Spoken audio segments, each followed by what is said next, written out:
welcome to another Speakers on Edge. We're doing 15 minutes of fame. And today, my voice of vision with a message that matters. It's Dr. Jake. Dr. Jake, who are you? Well, good morning, Jake. I love the fact that we get to introduce each other as ourselves this morning. That's fantastic. So my name's Dr. Jake Clendenning.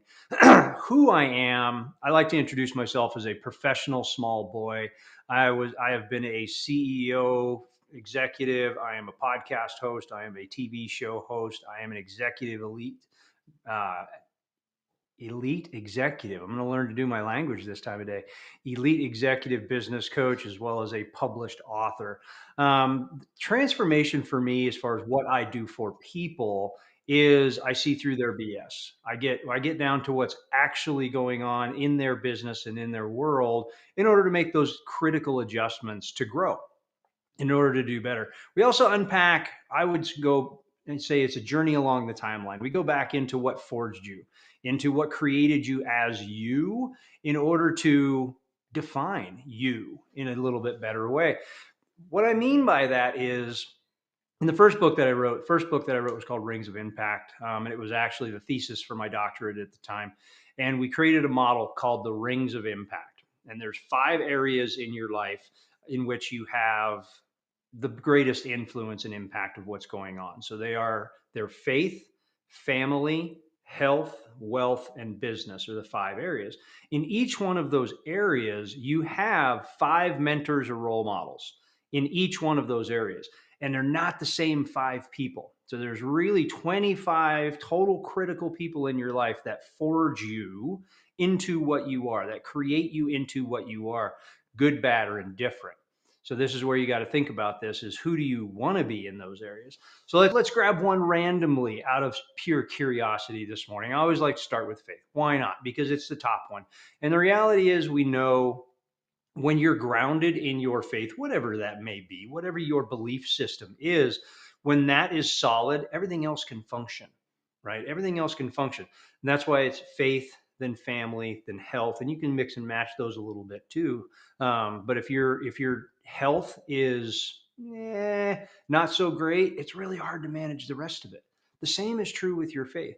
So you got to think about, all right, in my faith, in what I believe, who are the 5 people? Who are the 5 people that in my life have influenced me in a way that I can be the best version of me that I can possibly be? And again, remember, you've been role modeled or mentored all the way since you were very, very little. Since day one, somebody was a mentor, somebody was a role model, somebody was doing something you were watching. You were paying attention to something, and it created the habits, it created the rituals, it created the models for what your success is today, good, bad, or indifferent. So here's how we use this tool. And so, Jake, you got a question. I have a question because, yes, we have role models that have affected us over our lifetime periods. When was the key time for it? Because some studies say that up to about 7 or 8 is our most influential time. Yet Yep. puberty is also influential. Our first girlfriend, boyfriends, whatever love interest is also influential. Our first jobs. Mm-hmm. So with these role models, what would you say is their effects on our timeline? No, there's not. There's a unconscious and a conscious decision making process that's related to these role models. When you're little, when you're 3, 4, 5, 6, 7 years old, you aren't actively participating in who your role models are. Your world is happening around you. It's happening to you, quite honestly, just because you're not in control of it yet. You don't have the decision making process. That's your parents are saying, okay, we're going to go to the park at this time. We're going to meet these people. These are the friends that we're hanging out. And your parents are, for 18 years, they are your role models, plain and simple, because you are around them all the time. If you're going to daycare, those are your role models. So when you're little, you're being influenced. Okay. Hear what I'm saying about that is your world is happening to you. It is going to happen that way. Where we see the transition is when your decision making process starts to come around. Now, what happens as we get older And this is where the five rings come in, is you have a choice. You have a choice now. Who are my mentors and role models? You can kick people out of your circle.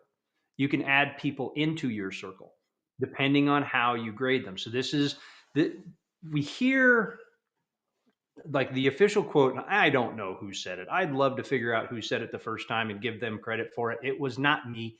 You are a product of the five people you spend the most time around. I've heard some major speakers say this all the time. This is where this model comes from. You are a product of the five people you spend the most time around. So let's go back to health. Okay. Let's just shift into that health model for now. When you were a little kid, you got shoved into a high chair and there was a platter put in front of you, and whatever was being served to you was being served to you. And you got put down for a nap at X amount of time, and you got to play a little bit, and you might have been introduced. That was how your health was going to be. If you are a skinny, lean kid, then that was your parents' model for how they were going to do it. If you were the other kid, that was your parents' model for how they were going to do it. Now you've got the decision to make. So, okay, I'm X amount of years old. We'll go with me for the moment. I'm 52 years old in this particular moment. So, in health, how do I want to be? How healthy do I want to be? Where do I want to be? What's that look like? And I always use the example of marathons. If you're going to run and finish and complete a marathon, you got to hang out with runners. You can't just do it by yourself. Like, you've got to be influenced. So if you're going to hang out with five marathon runners, you better buy new shoes, because you're going to be a marathon runner. If you're going to hang out with five Olympic sprinters, they're not running marathons. They're going to teach you how to run faster, really short period. So you've got to decide, who are the people that I need to be around to become the person I need to be. If you want to be a best-selling published author, who do I need to spend time with? If you want to be a podcaster, who do I need to spend time with? It's completely relative now to who you have, who you spend time with, and who you choose to. To Jake's point, when we're little, up to, even really into about junior high, all the way through elementary, our sixth, seventh grade, okay, all the way through that time, our mentors and our role models are in our world, because of we don't have a choice yet. We haven't come to the point in our lives we get to start making choices. But as we spend more time by ourselves, we choose the people we hang out with. So if you want to be a millionaire, you need to hang out with millionaires. If you hang out with a bunch of drug dealers, well, you might be a millionaire, but you got there a weird way. Let's be really honest about that. But think about who you're spending the time with. It's absolutely critical to it. So I use this all the time because I coach in this space all the time in real estate. If you are in real estate, whether it's development or sales or wholesale or fix and flips or whatever the thing on Home and Garden Network is currently showing, whatever the thing is that you're into, if you want to be the best in that industry, you can't hang out with the people that suck. If you want to be the best at it, you can't hang out with the people that suck. And here you are today, an elite executive coach. So, who did you hang out with, and what was their impact on you? But there's a great question. In real estate, when I started in real estate, I came out of construction into the real estate industry back in the early 2000s. When I did that, I started looking around. I started paying attention at that point. I had not developed, and I was not a doctor at that point. That's a very recent development. I started looking around. Okay, who are the heavy hitters? Who are the guys that are making the most money, that seem to be having the most fun, that are really doing it? And I need to spend time with them. I made the decision to do it. I hadn't developed the model yet. I hadn't even heard the quote, "You are a product of the five people you spend the most time with." But I got to a point in my life, I'm like, you know what? I'm really sick and tired. I am sick and tired of being sick and tired. I am of all the things. I'm tired of being broke. I'm tired of being whatever it is. And I said, who's not? I'm just going to go hang out with them, because the group of friends I had at the time were just like me. I was never going to be more by hanging out with the people that were exactly like me at the time. In order for me to be more, I have to spend time with the people that are who I want to be in those rooms. At the time, my net worth, and I tell this story all the time. There was a time in my life that anybody, almost anybody, could have written a check and bought me. And it wouldn't have been that big of a check, quite honestly, from my net worth, what I was worth, what all the valuation of all the stuff, all my toys, everything that I have. It wasn't that big of a check. Just about anybody could have done it. Not a lot of people could do it now. There's still plenty of people in the world that could, but not a lot of people can do it now because I've made a decision to start spending time with other people. So all right, so here's the other thing you need to understand. It isn't necessarily about the people that you know. Okay. They don't have to be people that you actually know that you're going to spend time with. What do I mean by that? Authors, book writers are, what are you reading? So I started really following Simon Sinek was one of my favorite people that I started following. I started with Start With Why and started reading that book. And I follow Simon Sinek and I follow his work and I'm paying attention to it. He is a role model to me as an author, as a speaker, and as a public figure. He is one of the people I look at and I'm like, that's where I want to go. So I don't know Simon Sinek. He's not a personal friend. We don't hang out and do dinner. However, I follow his work. I follow him on social media. And there's the other one in the models. And as we come into the end of this, what are you consuming online? Because online is just as much of an impact on how you handle things every day as anything else. It is an absolute influence for you. What you plug through that little 3x5 screen, what you consume, what you're watching, has everything to do with where you're going to go. Now, here's the final example in this one. We talked about my name is Dr. Jake Clendenning.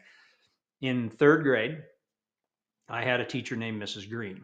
Mrs. Green, and this is I was influenced and impacted in this moment. Mrs. Green, I'll back up. I was a rebel child. I grew up feral. And I talk about that in my new book, Days of High Adventure, how I grew up in a different way. And I guarantee a huge challenge for Mrs. Green. God save her. I absolutely, I understand. However, what happened, we went to a parent teacher conference and we all sat down and she proceeded to tell my parents I would never amount to anything. I was too high energy. I was uncontrollable, undisciplined. I was disruptive, all these things. And as she was unpacking this, I was watching my parents. My parents believed her on what was going on because she was an authority figure. They believed what that was. That laid a limiting belief on me that I carried for many, many, many, many years. I understood. It was role modeled upon me. I would never amount to anything. If I'd be lucky to get out of not be in prison or worse, is what I heard. I carried that for like 20, 25 years before I decided, you know what, I'm not a product of somebody else's thought process. I am not a product of someone else's thought process. What they think I am is not what that is. It's important what I think I am. So I started marching down that road, and it was I carried that until I was in about 40 years old, is about where I stopped carrying that. And the reason I got it around somebody else, and she's still a part of my universe. And this is what I want the audience to hear today. I want you to hear this one thing. We were having a conversation. We were talking about business planning for the next year. Nobody had ever sat down and business planned with me for the next year. I had no idea how to do this. And she said, "Hey, you had a great year in real estate this year. You were able to transact 27 homes. Awesome first year. What are you going to do next year?"